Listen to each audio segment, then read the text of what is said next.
Coucou les chouchous, petit retour de manif mardi parce que il fallait que je dorme hier. Enfin, je dorme, que je me repose. J'étais toute courbaturée. Donc ça sera en trois parties. Il va y avoir première partie les crieurs publics parce que c'est ce que je fais. C'est maintenant ce que je fais pendant les temps de manifestation, enfin de la journée. À la fin de la manifestation à la victoire et ce que j'en ai vu. Et puis la garde à vue de Lenny, de moi ce que je peux déjà vous en dire, et puis ce que les conseils que je peux donner aux gens qui sont ensemble, parce que du coup on a de l'expérience, on va dire. Alors, les crieurs publics. Alors les crieurs publics, c'est absolument génial parce que ça touche. On arrive à faire. Pour moi, il y a deux mouvements essentiels. Le premier, c'est de donner du cœur à l'ouvrage. À nos copains gilets jaunes, à la bourse par exemple, quand on part de la bourse, d'où sont tirées pas mal de vidéos d'ailleurs. Et puis après, on dira éventuellement la comédie, puisque quand on est à la comédie, ils passent devant nous et il y a des gilets jaunes aussi qui viennent, mais pas que. L'autre chose qui est sympa, c'est justement être dans la rue, là où il n'y a pas la manif et on, il y a des gens qui sont pro gilets jaunes qui viennent, qui, je pense qu'on les capte et que le but c'est de donner envie de nous rejoindre vraiment. Il y a des gens qui se posaient pas de questions ou qui essayaient pas de s'en poser plus que ça et qui s'arrêtent. C'est vrai qu'il y a des gens qui sont anti-gilets jaunes, mais ceux-là en général ils ouvrent pas trop. Quand ils ouvrent, ils sont loin.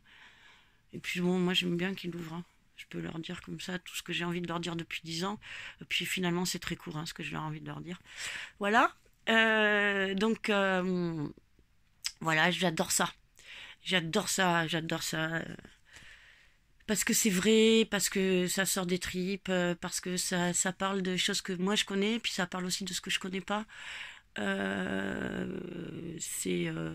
Voilà, c'est super, c'est non violent. Alors je voudrais quand même vous raconter une petite chose. Moi, c'est la deuxième fois que je le fais, ça fait que 3 fois que ça a lieu. Bon, alors la semaine dernière, j'avais déjà remarqué que l'hélico nous tournait autour. Alors que même quand on est hors manif, il faut savoir qu'on est 5-6, hein, je veux dire, on n'est pas très très nombreux, on est moins d'une dizaine, moins de 10.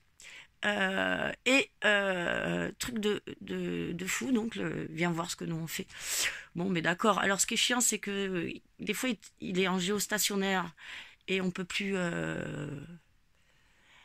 On nous entend plus, alors faut hurler beaucoup très très fort. On n'est que deux à savoir crier, disons techniquement.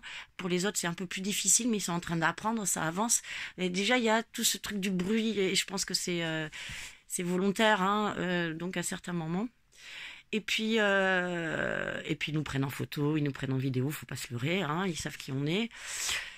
Euh, et il s'est passé un truc. On est arrivé à la comédie, donc la comédie, c'est pas mal du tout cet endroit quand même, la comédie. Bon, déjà c'est joli, c'est un endroit où on se retrouve avec les gilets jaunes, mais c'est un endroit où il y a d'autres gens que des gilets jaunes.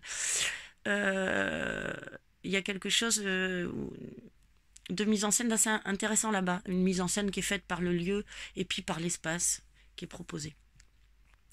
Donc on arrive, on pose nos caisses là, où est-ce qu'on va s'installer, on commence à travailler sur nos textes et crac,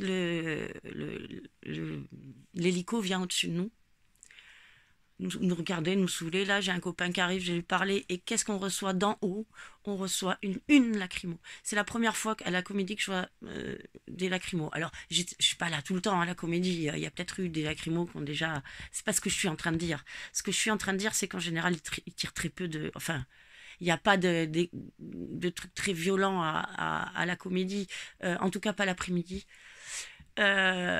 Et là, on a pris, mais c'était sur nous, quoi. C'est pas sur le mec qui était devant, non. Cette lacrymo nous a été envoyée dessus. Cette lacrymo, c'était un message qui était pour nous. Fermez vos gueules. Voilà. Super. Alors, moi, j'aimerais bien qu'ils entendent mon message, hein, parce que s'ils sont capables de me prendre en photo en haut, ils sont sûrement capables d'entendre celui-là. C'est pas un bon plan, les gars. C'est un très mauvais plan. Mais je vais vous donner plein de conseils, hein. Je vais vous donner plein de conseils aux CRS, aux flics, aux mecs qui leur envoient les ordres. C'est mais vraiment une très très très mauvaise idée. Parce qu'on est 20 fois plus motivé. Parce que tout d'un coup on se dit, mais ce qu'on a toujours cru, les mots, mais les mots ils ont de la puissance. La preuve, vous nous la donnez.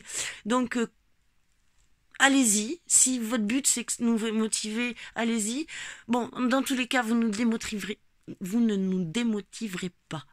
Voilà, bon ça c'est mort, mais là je vous le dis, hein, ce genre d'expérience-là, ça favorise, ça encourage. Donc voilà, la semaine prochaine on y retourne, il y aura HK. La semaine prochaine, alors bon, c'est décrit, hein, il y en a qui décrit HK, etc. HK, je l'adore, c'est un frère. Voilà, ses textes, il générait la révolution bien avant qu'il y ait la révolution. Voilà, il a fait plein de choses de révolution. C'est un homme. Il y en a peut-être qui m'ont dit, ouais, moi je l'ai rencontré, nani nana. Écoutez, moi, vous venez le matin au réveil quand j'ai le con, je vous assure que je suis pas à prendre avec des pincettes. S'il y a un connard qui m'a parlé juste avant hyper mal et que vous arrivez derrière, ça risque de pas être très agréable non plus. Ça, c'est les vrais gens qui font comme ça. Donc bon, je dis pas que c'est un ange ou non, c'est un humain, mais par contre c'est un super humain. Moi je l'adore, c'est un frère, donc il sera là. On le prendra en considération parce qu'on n'aura pas le choix de toute manière avec les crieurs. On est sur ce qui se passe et ce qui se vit. Bon, ça c'est pour les crieurs. Donc après, bah écoutez, cette semaine m'a permis de beaucoup réfléchir à la notion d'assemblée citoyenne. Donc je sais qu'il y en a maintenant. J'ai une copine qui a été, merci Malou, qui a été à Langon. Donc il y a des assemblées citoyennes à Saint-Macaire le mercredi soir. Donc je vais aller aux assemblées citoyennes à Saint-Macaire. Pourquoi pas à Bordeaux? Parce qu'effectivement, en parlant un peu avec tout le monde, il y avait quelque chose d'un peu, au final, d'un peu, comment dire. C'est pas logique pour moi. Pourquoi? Parce que des assemblées citoyennes, il y en a toute la semaine. Alors c'est bien, c'est un endroit pour les gens qui ont un peu peur d'aller dans la manif, etc., de se retrouver à cet endroit-là. Alors très bien, moi je justifie ça par ça et il n'y a aucun souci. Par contre, le but d'une assemblée citoyenne, c'est de créer cette espèce de lien politique. Le samedi soir, vu qu'il y en a toute la semaine à Bordeaux, ça n'a pas beaucoup d'intérêt. Plus, moi si c'est un intérêt, mais c'est pas un intérêt de fou. Et puis il y a une autre chose qui s'opère, c'est que ça ressemble à Nuit debout, ça ressemble à tout ça. On sait très bien que si on ne met pas aussi si on met pas le pet un peu plus loin, ça ressemblera à Nuit debout et à ce qui se passe depuis 10 ans dans les milieux alternatifs bobos, etc., dans lesquels je fais partie. C'est-à-dire qu'on va faire des super trucs et puis il va y avoir encore une loi qui va encore nous interdire d'eux et qui fera que le schmilblick avance pas. C'est comme donner... il nous donne du foin en nous laissant faire ces AG. Voilà. Tant que la porte, elle sera pas éclatée, la porte du capitalisme ne sera pas éclatée, votre nouveau monde, il n'aura pas lieu. Alors je dis pas qu'il faut que faire éclater la porte. Vous êtes les assemblées générales et c'est pour ça que je vais y aller. Prépare le monde de demain. Un peu comme quand j'envoie mes enfants faire une école alternative où on travaille sur le collaboratif, il y a une préparation du monde de demain.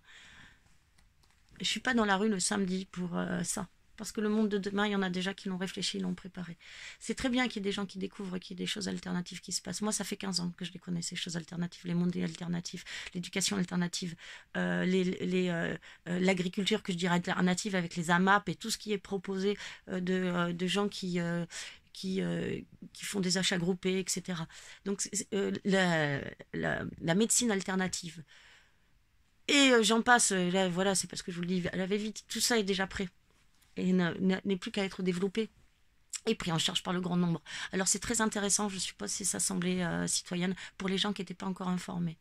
Mais moi, et ces gens-là, ils vont aller faire les assemblées citoyennes, ils vont aller creuser, et au bout d'un moment, ils se rendront compte, comme moi, que quand on n'aura pas défoncé la porte du capitalisme, eh ben, on ne pourra pas vraiment faire ça. Donc, j'ai pas été à l'assemblée citoyenne, j'étais à la Victoire. Là où il y avait des... Enfin, voilà... Et donc à la Victoire, CRS qui nous nasse, qui nous sépare en deux, avec 3 lignes de CRS entre la gare et la Victoire, donc avec toute une partie du cortège d'un côté, une autre partie du cortège de l'autre. On n'était pas très nombreux parce qu'ils avaient déjà fait ça, je suppose. Et puis les gilets jaunes, on a tendance à, une fois qu'on s'est fait niquer à Péberlan, on va un peu partout, donc chacun sa route, chacun son destin. Sauf que le destin il est commun, la route c'est chacun sa route et il n'y a pas de problème, encore une fois. fin. Donc moi j'étais à la Victoire. C'était un peu n'importe quoi parce qu'il y avait énormément de CRS. Je sais pas, il devait y avoir un CRS par manifestant, vous voyez. Et il y avait des manifestants mais ultra pacifiques. Donc au bout d'un moment, ça durait un quart d'heure le sketch. J'ai fait une vidéo et j'ai arrêté avant la fin. Bon, ils se sont sortis. Et ils ont reculé parce que bon, c'est vrai que c'était ridicule, ils passaient un peu pour des cons dans ce grand en face de cette grande ce pacifisme. Oh, c'était génial, hein, moi j'ai bien aimé. Hein. Alors ce moment pacifique m'a fait voir une chose parce que du coup je les regardais, hein, tous ces CRS. Et en regardant leur tronche, en voyant leur tronche là juste à côté, je me disais vraiment, mais putain ces mecs ça pourrait être des mecs du bistrot, tu vois, local quoi. Je pourrais les rencontrer au bistrot à la réserve à Villandreau et boire un coup avec eux. Et en plus, je me disais qu'ils devaient quand même être bien non faits. Parce que là, eux, ça fait 16 semaines qu'ils y sont. Alors qu'il y a des manifestants, ils viennent une fois par mois.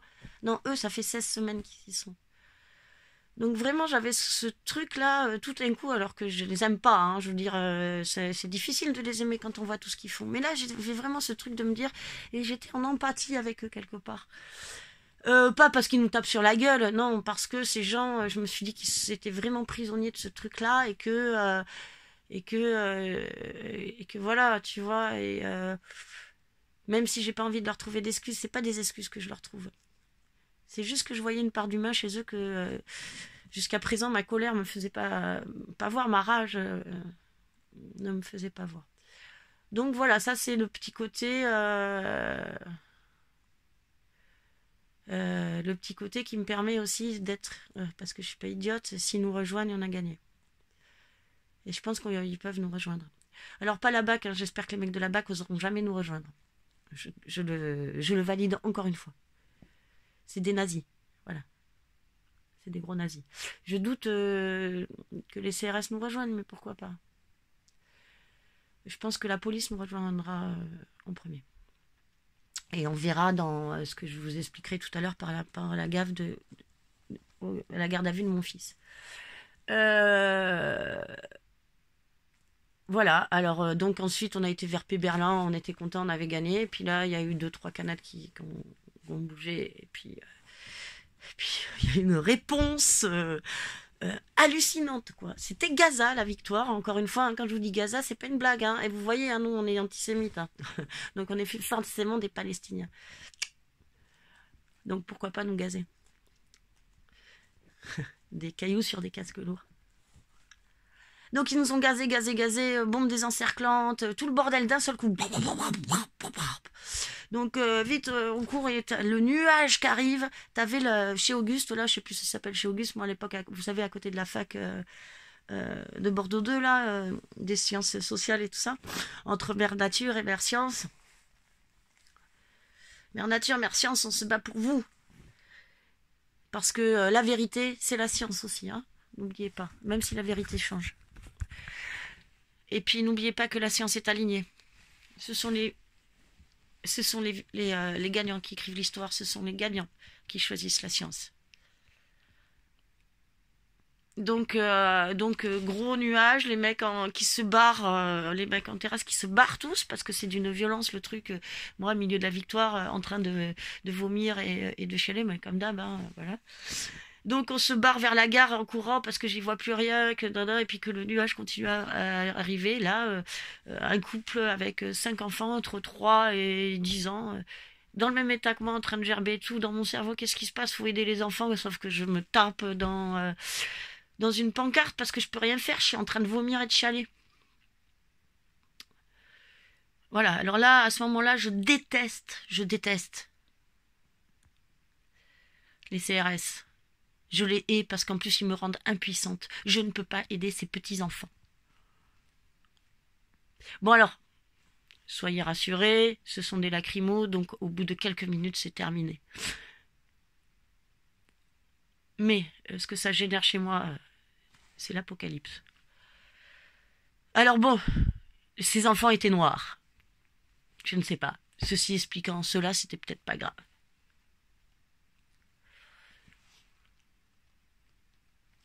Je suis très très en colère. Vous voyez là, j'ai plus envie de leur pardonner. Mais bon, Je suis humaine, ce mouvement est organique. Donc on fera autrement. Donc après ça, on est parti. Donc moi j'ai vu des LBD 40 à 6 coups, 4 coups, 3 coups. C'est assez impressionnant hein, quand les Starship Troopers là, ils vous passent devant avec toutes leurs armes. Bon. Mais bon, voilà, ça se passe. Finalement, c'est habituel. Donc j'irai faire la guerre, carrément, à chaque fois. J'irai faire la guerre parce que c'est juste aussi. Et donc là, ben, j'ai appelé mon fils, et puis pas de réponse. Et puis au bout d'un moment, pas de réponse. Et puis il était avec un pote. Salut frère. Et du coup, pas de réponse. Bon, on avait beaucoup parlé de ça. Alors, qu'est-ce que je peux dire? Mon fils est en garde à vue. Ils m'ont appelé 11h, vers 11h. J'ai eu le message vers 11h30. Donc, pour en être persuadé, mais c'était sûr. C'était sûr parce que, justement, avec mon fils, mon petit héros à moi, on s'était bien briefé, on avait beaucoup discuté. N'attendez pas que ce soit vos enfants de 19 ans qui viennent parler avec vous ou de 20 ans de ça. Non, parce qu'ils sont dans le feu. Donc j'invite les parents qui ont des grands enfants et qui vont manifester avec eux, parce qu'il y en a. euh, à parler beaucoup de ça avec eux. Donc moi, nous, on avait beaucoup parlé en se disant que ça pouvait m'arriver, ça pouvait arriver à mon compagnon, ça pouvait arriver à mon fils, et que comme on est ensemble, il faut qu'on soit clair. Alors qu'est-ce qu'on fait à ce moment-là? Bon, déjà, on a quelques lieux de chute, nous, sur Bordeaux, ça on le sait, c'est la première chose. Du coup, on se retrouve dans un lieu de chute en attendant un peu. Vous voyez, nous, on est parti vers 10 heures de Bordeaux. Une fois que, voilà. Ensuite, on sait que si on est en garde à vue, petit 1, si on est blessé ou on sent qu'il y en a un problème, on demande d'avoir un médecin, mais on répète et on répète parce que c'est dans nos droits. Petit 2, on demande à appeler quelqu'un et on répète parce que c'est dans nos droits. Petit 3, on demande un avocat. Alors ne prenez pas d'avocat commis d'office. Il y a un comité d'avocats à Bordeaux qui s'occupe des gilets jaunes. Les avocats commis d'office sont des avocats, en tout cas pour ceux qui ont vu mon fils et son copain, c'était des gens qui avaient déjà fait leur procès, c'était leur faute. Le mec, il essayait même de chercher des raisons de plus, vous voyez. Bon, ce sont des personnes intelligentes, enfin, et puis il n'y a pas eu de suite. Mais c'est comme ça. Donc, moi, je sais que j'ai 2 numéros. Pour ceux qui voient ma vidéo, qui me connaissent, sur Bordeaux, je vous les mets. Mais il y a un collectif, donc c'est trouvable sur Internet. Très important, parce qu'ils vont tout faire pour que vous le fassiez pas. Refusez la comparution immédiate, c'est la merde. Au pire, vous passerez 48 heures en garde à vue. C'est pas grave. Passer 48 heures en garde à vue, c'est un moment difficile à passer, mais un accouchement, c'est un moment difficile à passer, par exemple, aussi. Hein, même si c'est super, etc. Mais croyez pas, moi j'ai des super souvenirs de mes accouchements, mais c'est difficile. Bah c'est pareil, c'est comme un accouchement. Alors faites pas l'état fiole, vous restez 48 heures et surtout vous serez commis, enfin vous aurez le temps de vous défendre. Donc avocat le vôtre, vous dites bon, nous par exemple on a pris Maître Noël, maintenant c'est sûr on a ça dans nos tablettes, on a tous ça. Donc j'ai dit à mon fils, ton avocat c'est Maître Noël, c'est voilà nanana. Moi de mon côté, ce que je lui avais promis de toute manière, c'est que si je savais qu'il était en garde à vue, j'appellerais les avocats. C'est ce que j'ai fait de mon côté, appeler les avocats. Mais lui, on n'était pas encore briefé sur le fait de cet avocat-là. Du coup, la prochaine fois, il sera briefé direct. Vous voyez? Voilà, ça c'est mes conseils. Ne pas paniquer, même si vous êtes maman, papa, etc. Nous, on en avait beaucoup parlé de ça parce que c'est difficile pour un parent de savoir que son enfant est en garde à vue. Ils veulent pas vous dire ce qu'il a fait, donc vous savez pas s'il va être gardé 24, 48 ou 72 au pire des cas, parce que voilà, parce que tout peut arriver, parce que ils sont tellement fous à un moment que tu vois tabasser une femme et ben peut-être que tu vas faire ton détingé, vous voyez, etc. Donc ou un handicapé, parce que ça c'est horrible aussi, hein. Ça va? Ou des enfants qui gerbent là devant toi, voilà. Donc on n'est pas briefé. Bon, on respire, on fait confiance à nos grands. Parce que parce que parce qu'on peut avoir confiance en eux. Parce qu'eux, ils sont dans la rue. Parce qu'ils viennent se battre avec nous. C'est des costauds. Ils vont peut-être essayer de les faire craquer, mais si vous êtes avec vos enfants dans la rue, c'est que vous les avez bien élevés. Alors surtout, vous briefez sur ça. Ils craquent pas. Ils craquent pas. D'accord? 48 heures, qu'ils se le disent bien. 48 heures maximum. Alors c'est pas facile, hein, je sais, parce que ça n'a pas été facile pour eux. Mais surtout qu'ils gardent avec eux cette foi de savoir que ce qu'ils font, c'est pour le juste. Voilà. Voilà, voilà. On est fort, on est plus fort. Même en garde à vue. Moi qui croyais que mon fils il allait péter les... Enfin, s'énerver, alors ils étaient deux et tout. Mais ils ont parlé avec les forces de l'ordre. Vous savez, les forces de l'ordre, ils en peuvent plus. Il y a des mecs là dans le commissariat, c'est des mecs qui viennent de l'autre bout de la France, qui se perdent, qui savent plus où aller les jeunes, qui en peuvent plus, qui disent aux jeunes ah ouais mais toi tu touches plus que moi d'argent, qui disent aux jeunes que des fois la démocratie, la dictature, elle s'appelle démocratie, ça c'est des paroles de flics. Qui disent oui mais moi je peux pas venir, j'ai signé une clause, mais qu'on sent bien à l'intérieur d'eux que donc dites-vous bien que ça craque, ils en peuvent plus, ils sont sous pression, ils ont pas les moyens, on les traite mal. Mon fils est arrivé, il me dit mais moi je vous aime bien. Il y a une nana qui dit oh ça fait combien de temps qu'il n'y en a pas un qui nous aime bien. Vous voyez, vous comprenez ça, c'est des humains. Ils vont nous rejoindre. La police va nous rejoindre en premier. Non, parce que j'imagine pas un CRS dire oh bon moi je vous ai rejoint, je suis CRS, je avec vous dans la rue. Ça risque d'être un peu douloureux pour l'instant, mais ça arrivera, ça arrivera. La police ouvrira la route. Voilà, ça c'est mon petit retour de manif. Je suis hyper heureuse d'être cette manifestante. Je suis fière de moi. Je suis fière de mon fils. Notre peuple vaincra, les copains. Notre peuple vaincra. Peu importe quand, peu importe comment. Petite dernière nouvelle, parce que ça aussi ça vient des flics. Sarko. Ah celle-là je l'aime bien, je vous la laisse. Celle-là, elle est pas mal. Macron donc a décidé que il fallait que ça s'arrête. Bon, c'est ce qu'il a décidé depuis le début. Donc il leur a remis un coup de pression supplémentaire. Il y a eu énormément de garde à vue sur le week-end. Énormément, beaucoup plus que d'habitude. Sans suite, hein, comme celle de mon fils. Ça a été classé sans suite, mais avec une mise à l'épreuve de 1 an quand même, pour pas qu'il soit rechopé en manif avec une arme. Voilà. Alors bon, l'arme... Pour ceux qui voudront savoir, je vous dirai ce que c'est parce que c'est assez drôle. Voilà. Bon, c'est pas une vraie arme. Hein, voilà. Et donc, il a mis la pression encore plus forte. Et moi, ce que j'ai pu voir sur toutes les vidéos que j'ai vues de ce week-end, c'est que ça commence à tabasser, ça tabasse, les anciens, ceux qui sont là à chaque fois, etc. Les anciens, ça veut pas dire l'âge, hein. Les anciens, ceux qui sont là depuis de nombre, ils se font arrêter. Mon fils s'est fait arrêter. J'ai vu une petite jeune qui a tout le temps s'est fait arrêter. J'ai vu un autre mec qui s'est fait arrêter. C'est encore un. En plus, c'est pas des violents, hein, ceux-là. Hein, c'est voilà. Nous, là, les anciens des crieurs, là, on commence à se prendre des lacrymos. Ils veulent mettre la pression sur ceux qui sont là depuis longtemps, sur ceux qui font monter la patate, sur ceux qui se reconnaissent entre eux et qui sont en train de se rassembler. Voilà. Donc attendez-vous au garde à vue hein, quand vous venez, mais c'est pas grave. Hein. La garde à vue, c'est une médaille, les frères. Hein. C'est une médaille. Hein. N'ayez pas peur. N'ayez pas peur. C'est ce qu'ils veulent faire. Ils veulent que vous ayez peur. Si j'ai un casier judiciaire, mais vous croyez que vous allez être fonctionnaire, mais surtout ne veuillez pas être fonctionnaire. Être fonctionnaire sous cet état, c'est être un Eichmann, c'est être des gens comme ça. Réfléchissez-y bien, parce que vous avez tous un droit de réserve, les fonctionnaires. Hein? C'est ça, hein? Alors vous cachez pas trop derrière. Ça s'appelle la banalité du mal d'être caché derrière ça. Et à chaque fois qu'on se fait arrêter ou virer de la fonction publique quand c'est une dictature, c'est une fierté. Jaurès aurait honte parce que nombre d'entre vous, fonctionnaires, vous reprenez Jaurès. Alors cessez ça. Cessez de reprendre Jaurès et reprenez Pétain. Ou soyez en votre âme et conscience avant d'être fonctionnaires, des humains. Force et honneur, les frères. Parce que vous êtes tous mes frères, même si vous êtes des abrutis qui êtes encore en train de vous leurrer.